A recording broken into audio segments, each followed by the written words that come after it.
Riding the Bus with My Sister is a novel based on a true story about a woman named Beth who has an intellectual disability. The author, Rachel, who is her sister, takes on the journey of riding the buses with Beth, which strengthens their relationship but also helps Rachel to see that she cannot control her sister's life.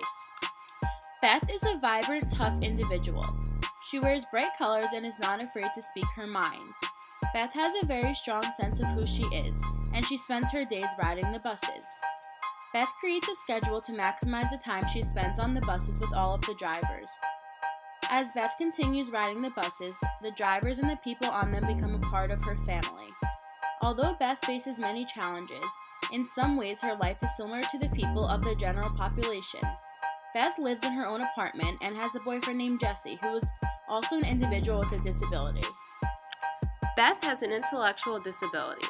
An intellectual disability is defined by IDEA as a significantly sub-average general intellectual functioning existing concurrently with deficits in adaptive behavior and manifested during the developmental period that adversely affects a child's educational performance. Characteristics of a person with an intellectual disability is limitations in intellectual functioning. This relates to Beth because she does not adapt well to change in her daily schedule, and she strictly follows that schedule. Any deviations from it cause her to become agitated. If Beth cannot get on the bus at the time she is supposed to, she gets upset and blames others. Another characteristic of IDD has to do with motivation. Beth has no motivation to work. Her only motivation is to get on the buses. She is adamant that she will not work because she does not need to earn the money, and is given to her through government assistance. The other set of characteristics is limitations in adaptive behavior. Adaptive behavior includes conceptual skills like language, reading and writing, money concepts, and self-direction. Social skills like responsibility, self-esteem, fallibility, and rule following. And lastly, practical skills that include activities of daily living, occupational skills, and maintenance of safe environments. The presence of an IDD can be determined by teachers and other professionals. The student with IDD can be evaluated, and this process includes observation, screening, and the IDEA non-discriminatory evaluation process. Evaluators use IQ tests, such as the Wechsler scale, to assess their intellectual functioning. They can also be identified under the Diagnostic Adaptive Behavior Scale.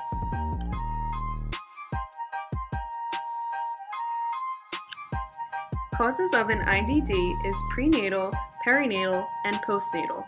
There can be a chromosomal disorder and disorders of brain function. During birth, there can be prematurity or birth injury, and it can be caused after birth from traumatic brain injuries and infections. Poverty can also cause an IDD because there can be lower educational attainment, poorer physical and mental health, and increased morality.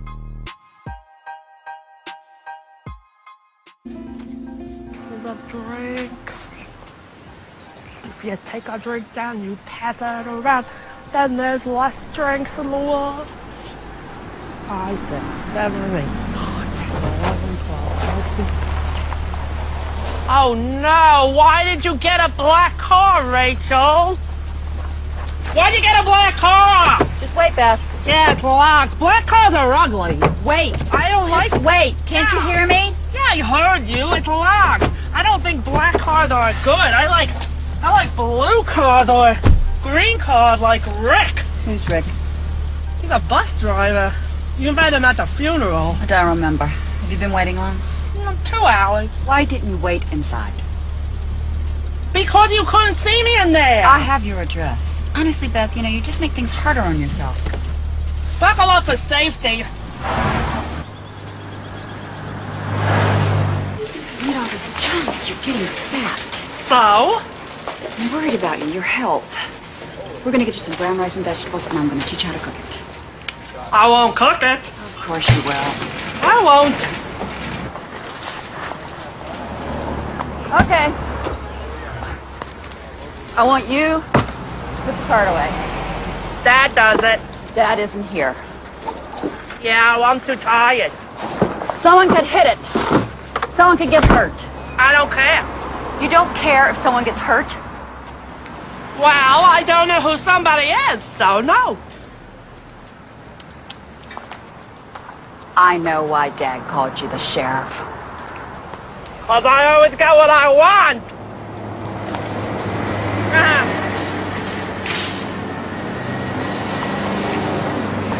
Rachel, I put 7 red fishies inside of this can. Do you think they can swim in cola? I hope so. I would hate to drown them.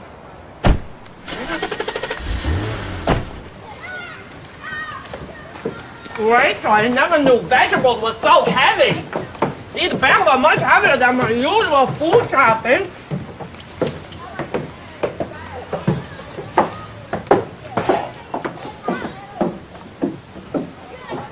Are you sure you don't want a donut? I don't want a donut.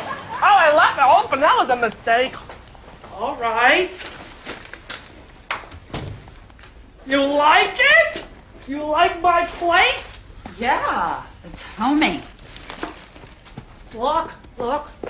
Remember this? This is Daddy's chair. Remember when Daddy was sitting in the chair and I was brushing his hair and I put a ribbon in, he didn't know? That was a good one. Me and Daddy, at least we got each other, but now we don't.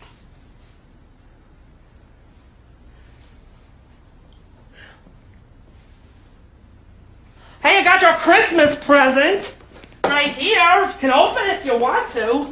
Thank you. You're welcome. Wow. Cute. You like it? Olivia said it was practical. Speaking of practical, did you get the sweater I sent you? Yeah, I gave it away. What? Yeah. That was a very nice sweater. It was expensive. Yeah. I didn't like it. I'm fussy.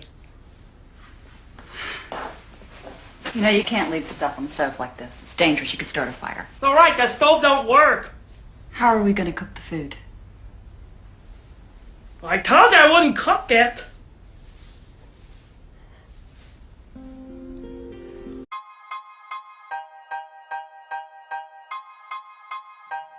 As you can see in this video, many of Beth's choices correlate back to some of the characteristics of people with IDD, such as lack of motivation, responsibility and safety, and she has high self-esteem. It does not bother Beth when other people disapprove of her decisions. When Beth was a child, she was placed in a classroom of only students with disabilities. Her mom fought for her to be in the class where she would be taught academic skills, not only functional skills. At the time, expectations were not high for people with IDD, and this is why Beth did not receive the education that children with IDD receive today. In schools today, 17% of students spend 80 to 100% of their time in a regular classroom, 27% of students spend 40 to 79% of their time in regular class, 49% of students spend 0 to 39% of their time in a regular class, and 8% are in separate settings. From these statistics, children with IDD are typically placed in a general education class. Instructional strategies for elementary and middle school children include self-determined learning model of instruction, which promotes progress in achieving goals. Secondary instructional strategies are community-based instruction, which teaches functional skills that are relevant to the community and to help prepare them for life after school and living on their own.